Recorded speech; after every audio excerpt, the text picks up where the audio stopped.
దర్శకుడికైనా pan Indian రేంజ్‌లో ఒక్కసారి ఆడియన్స్‌ని మెప్పించగలిగితే, ఆ కిక్కును ఎంజాయ్ చేయడానికి అలవాటు పడతారు. అందుకే ఆ తర్వాత రాసుకునే కథలు కూడా పాన్ ఇండియన్ స్పాన్‌లో ఉండేలాగా చూసుకుంటారు. 2022లో 'కార్తికేయ 2'తో పాన్ ఇండియన్ రేంజ్‌లో ఒక బిగ్గెస్ట్ హిట్ అందుకున్నాడు దర్శకుడు చందు మొండేటి. ఆ తర్వాత అతను నెక్స్ట్ ప్రాజెక్ట్ కోసం కొంచెం టైం తీసుకున్నాడు. ఈ టైం ఎందుకు తీసుకున్నాడు అనే దానికి ఆన్సరే ఇవాళ వచ్చినటువంటి లేటెస్ట్‌గా వచ్చినటువంటి 'essential of Thandel'. Yes. Naga Chaitanya, Sai Pallavi జంటగా చందు మొండేటి డైరెక్షన్‌లో గీతా ఆర్ట్స్ 2 బ్యానర్‌లో బన్నీవాస్ నిర్మిస్తున్నటువంటి సినిమా 'తండేల్'. ఇది ఒక వాస్తవంగా జరిగినటువంటి కథకి వీళ్ళు ఫిక్షనల్‌గా జోడించినటువంటి కథనంతో రూపొందించబోతున్నటువంటి సినిమా. కొన్నాళ్ళ క్రితమే ఈ సినిమా షూటింగ్ స్టార్ట్ అయింది. ఇంతలోనే ఒక ఎసెన్షియల్ ఆఫ్ తాండేల్ అనగానే ఏదో చిన్న గ్లింప్స్ ఒక 30 సెకండ్స్, 40 సెకండ్స్ అలా ఇస్తారనుకున్నారు. కానీ ఆశ్చర్యంగా వీళ్ళు ఫస్ట్ ఇంప్రెషనే ద బెస్ట్ ఇంప్రెషన్ అన్నట్టుగా ఉండాలని ఒకేసారి ఫస్ట్ విజువల్‌తోనే మెస్మరైజ్ చేశారు. దేశవ్యాప్తంగా ఉన్నటువంటి ప్రేక్షకుల్ని ఆకట్టుకునేదానికే ప్రయత్నం చేశారు. అందులో భాగంగా చూసుకుంటే, అరే! ఇంత తక్కువ టైంలో వీళ్ళు ఎప్పుడు ఇంత షూట్ చేశారు? ఎంత విజువల్ ఎఫెక్ట్స్ ఇంత పర్ఫెక్ట్‌గా ఎలా ప్లాన్ చేసుకున్నారు? ఆ గ్రాఫిక్స్ కానీ, విజువల్ ఎఫెక్ట్స్ కానీ చూస్తున్నప్పుడు మరొకసారి ఒక బిగ్గెస్ట్ సినిమా చూడబోతున్నాం మనం.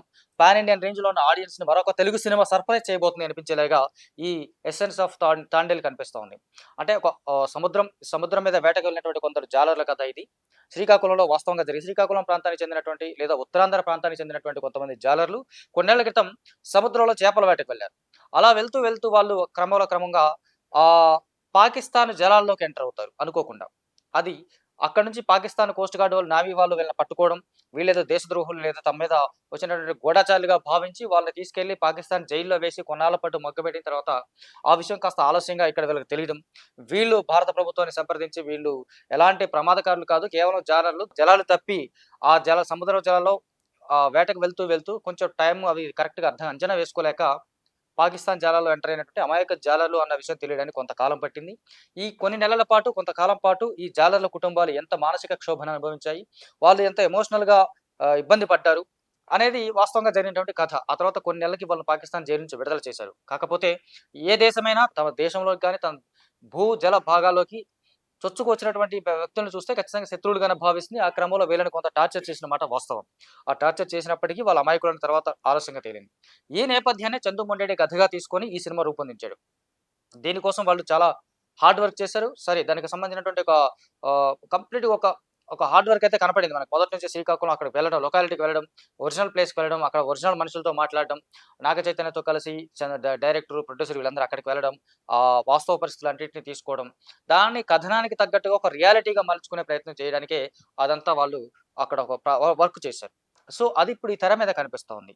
ఈ చూసుకున్నట్లయితే సింపుల్‌గా ఆ సముద్రం, అక్కడ నుంచి నాగ చైతన్య డైలాగ్స్, శ్రీకాకుళం యాసలో నాగచైతన్య చెప్పినటువంటి డైలాగ్స్ కానీ, వీళ్ళు పాకిస్తాన్‌కి ప్రభుత్వానికి చిక్కడం, దానికి సంబంధించిన జైలు సెటప్, లాహోర్ జైల్‌లో వాళ్ళు బంధించారు సెంట్రల్ జైల్‌లో.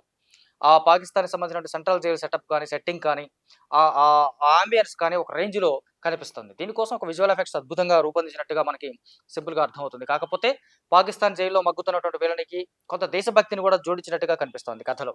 మామూలుగా అయితే అప్పుడు చిక్కినటువంటి జాలర్లు భారత్ మాతాకి జై అనేంత సాహసం చేశారా లేదా తెలీదు కానీ, ఇప్పుడు మాత్రం పాకిస్తాన్ జైల్‌లో ఉండి నాగ చైతన్య చేత భారత్ మాతాకి జై, మేము విసిరేటటువంటి ఒక మొక్క మీకే అలాంటి అంత ఇదుంటే మాకెంత ఉండాలి అనేటువంటి ఒక ఒక ఒక ఒక రకమైనటువంటి దేశంలో ఉన్నటువంటి దేశభక్తి, దీనికి సంబంధించినటువంటి ఒక మూడ్‌ని ఎస్టాబ్లిష్ చేసే విధంగా నాగ చైతన్య డైలాగ్స్ కూడా కనిపిస్తా ఉన్నాయి. ఓవరాల్‌గా చూసుకుంటే చాలా తక్కువ టైంలో ద బెస్ట్ ఔట్‌పుట్ వీళ్ళు తీసుకొనొచ్చారు. ఈ ఔట్‌పుట్ ఖచ్చితంగా ఈ సినిమా రేంజ్‌ని మారుస్తుంది అని మాత్రం చెప్పొచ్చు. సో, ఇది 'ఎసెన్షియల్ ఆఫ్ థాండేల్'. ఇందులో ఇంకా టీజర్ చివర్లో సాయి పల్లవి ఎంట్రీ అద్భుతంగా ఉంది. తను అంతకుముందు మొన్న ఒక పోస్టర్ రిలీజ్ చేసారు. ఆ పోస్టర్‌లో తను సముద్రం వైపు చూస్తూ సజెషన్ షాట్‌లో సముద్రం వైపు చూస్తూ తన ప్రియుడా, సినిమాలో ప్రియుడా లేకపోతే భర్త తెలీదు. దానికి సంబంధించి అతని కోసం ఎదురు చూస్తున్నట్టుగా ఉన్న ఒక లుక్ చాలా బ్యూటిఫుల్‌గా ఉంది. దాన్నే కొంచెం ఎక్స్‌టెండ్ చేస్తూ అతను ఈవిడికేదో సందేశం చెప్పినట్టుగా తను సముద్రంతో మాట్లాడుతున్నటువంటి ఒక విజువల్ అయితే కనిపిస్తుంది. అది చాలా సింపుల్ సూపర్బ్‌గా ఉంది.